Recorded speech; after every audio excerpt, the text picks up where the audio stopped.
Hello everyone. Welcome to today's live. Welcome to today's live. I missed the beat. Today we're going to be talking about perfectionism and how perfectionism is poison and that it kills your work, your creativity, and your art. So perfectionism is poison and it kills your work.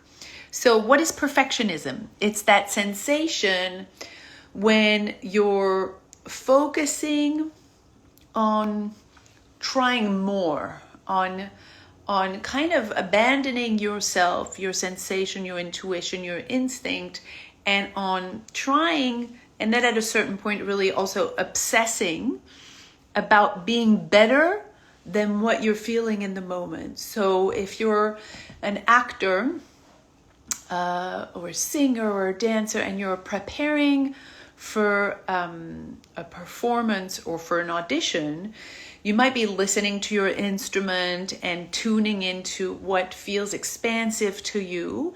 And then perfectionism is that moment when you're deciding to doubt and abandon that sensation that feels fulfilling and expansive, and you're going for something more. You're going for an external notion that there's something better out there, that there's another version of your performance, of you doing the scene or the dance or the song, whichever art you're involved with, that would make it better.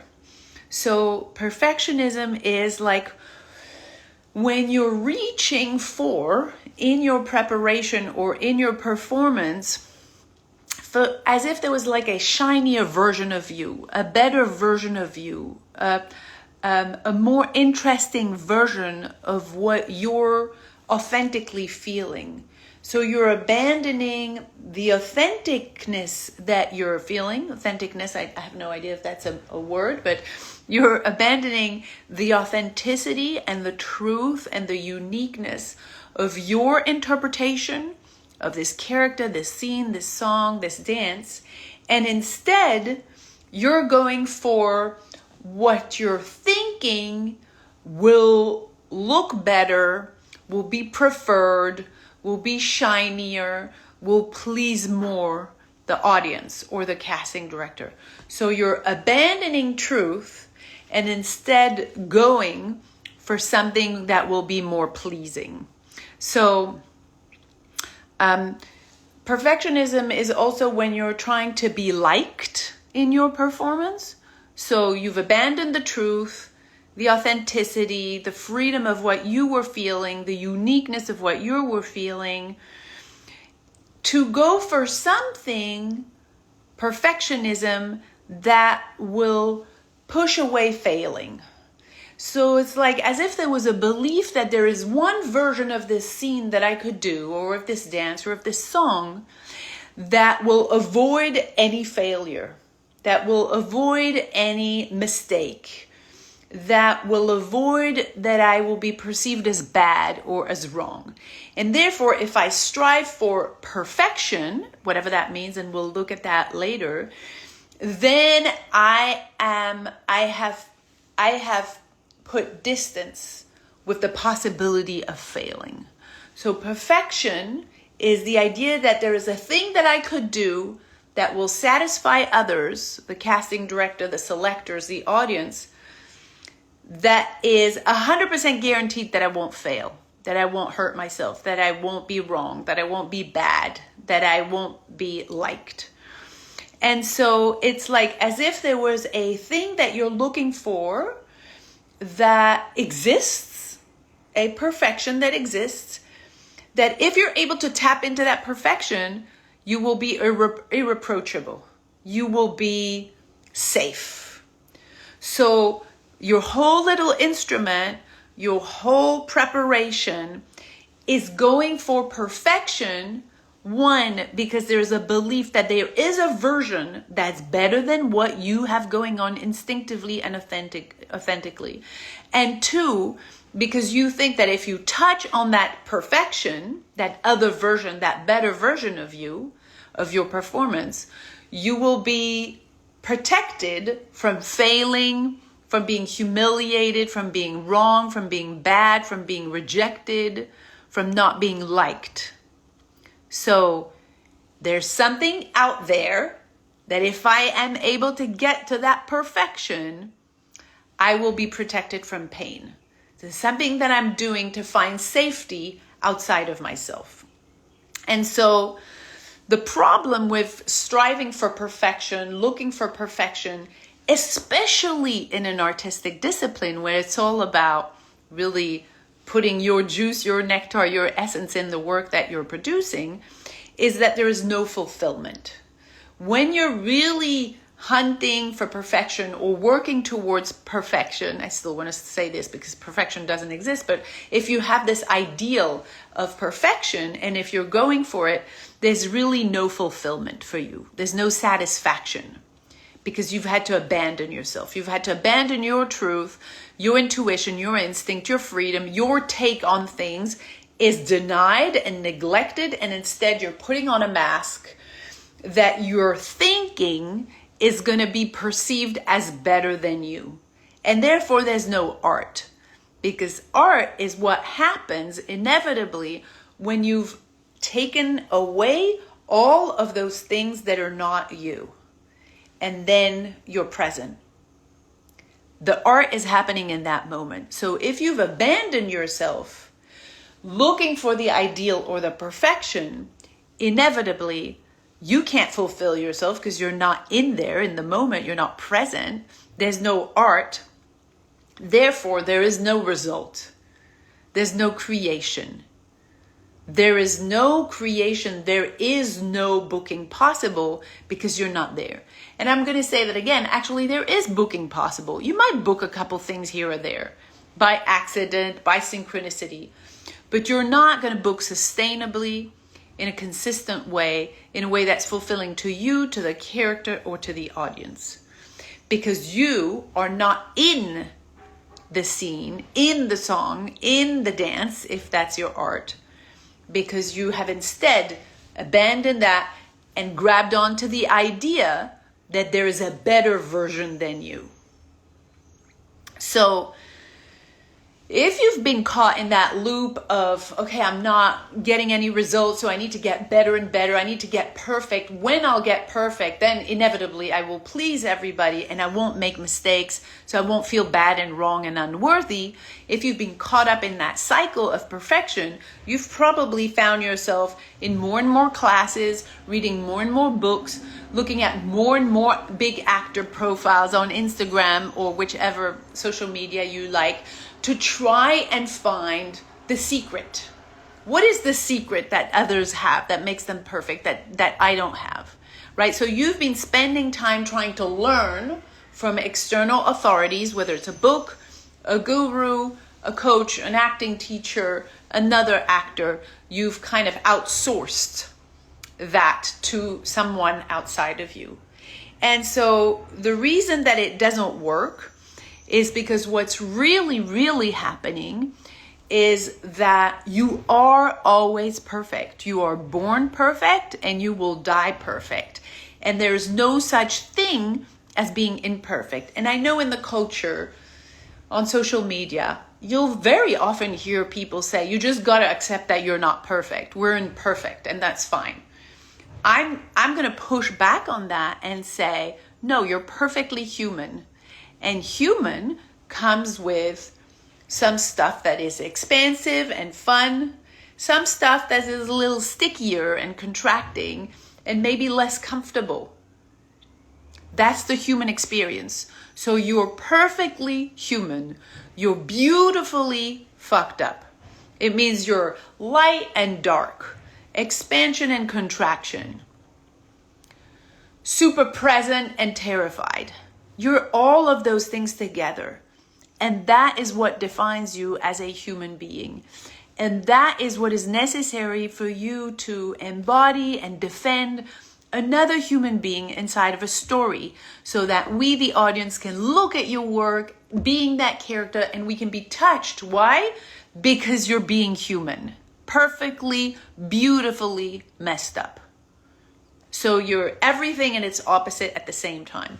There is no version of you that is more perfect.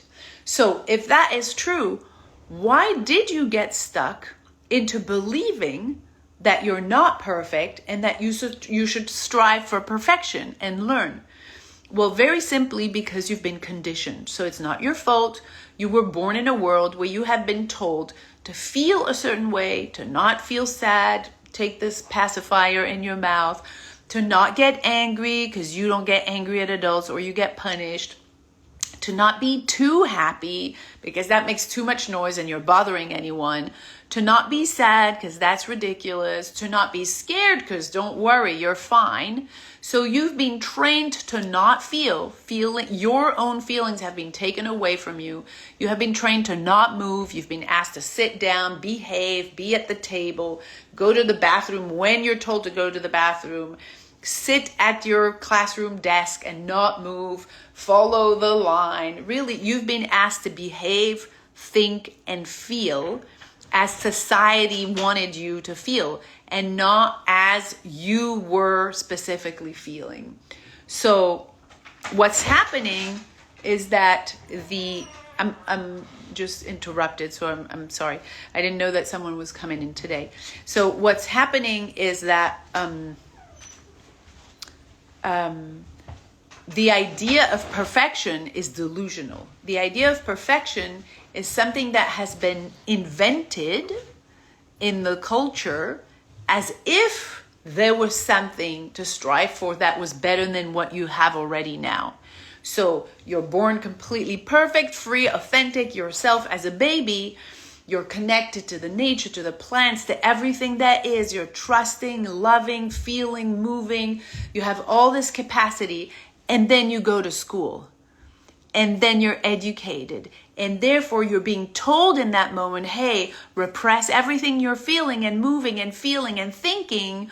We're going to tell you what you're supposed to feel, what you're supposed to think, and how you're supposed to behave, and how you're supposed to move, and how you're supposed to relate to the world. So basically, conditioning is the formatting that is taking away the you from you. So everything that is you during conditioning is squeezed out of you so that you can behave like everybody else.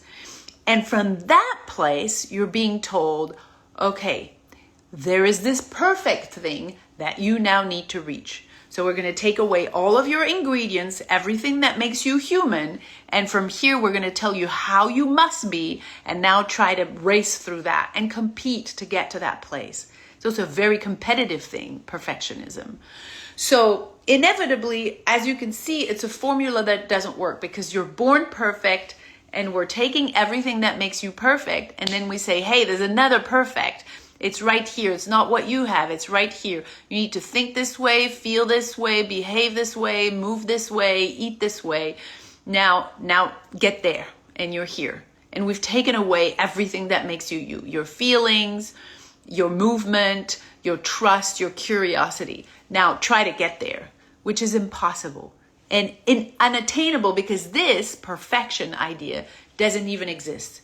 It's an invented concept inside of the culture because we take everything away from you and then we say, try to get here. This is what's right. This is what's good. This is what's perfect. If you get here, you'll be accepted, you'll be loved, you'll be validated, everything will be all right. Except that this is outside of what's true. True is here.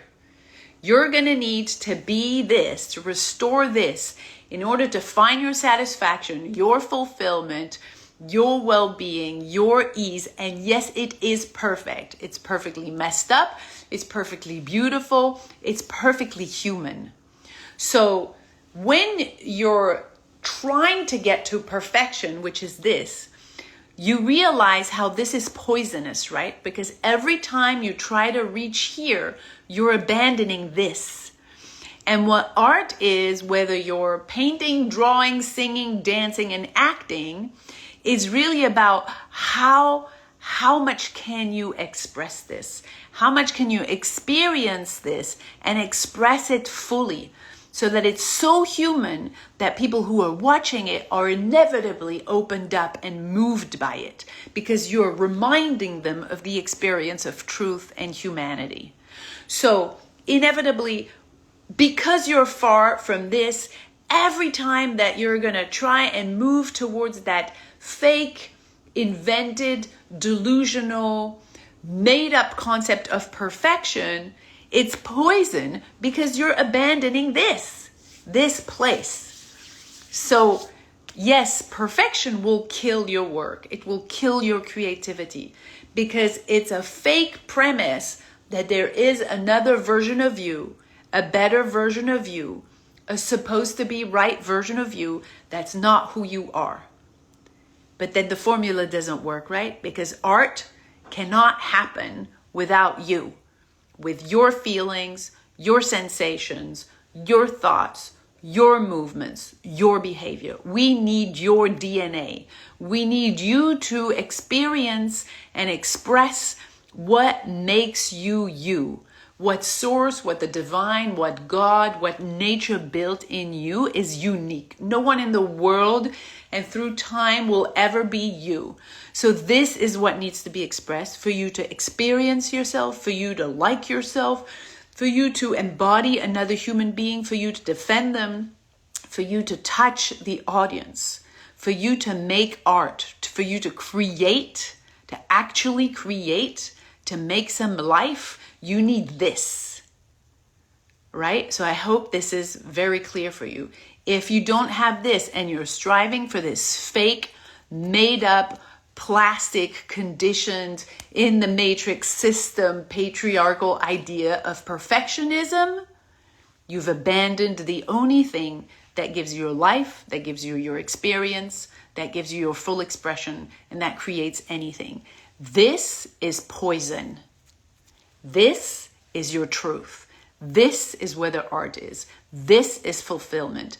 This is creation. This is life. This is truth. This kills everything. This is the poison. This is the delusional idea that there's something better than you, and there isn't. There only is what's truly, really here in this moment, and that's perfect. You're not imperfect. You're perfect from the moment you were born until you will die. And so the work to do, of course, is to undo the grip that this has on you. Undo this conditioning so that you can progressively go back to this. Go back to you. Go back to your DNA, to your infinitely perfect DNA, to who you were born to be so that you can deliver, so that you can experience, so that you can express what nature intended for you to express is this. No one else has it. Not in time before, not in time after, not in the entire world. We need you to be this. That's where art happens, inevitably. No mistake. So I hope that this makes sense. If it does, let us know. Send us a comment or what is it? What is it in Instagram? I don't use Instagram. Send us a comment and write free 100, and then we'll send you some free training so that you can start doing this work and you can start realizing how you can progressively leave this fake idea of perfectionism and progressively come back to you. So I'm glad this makes sense, Jamie and Dervin and Brucella. And I hope we get to shake hands and dance together. Free 100, and we'll send you some free information. All right. Thank you. Bye.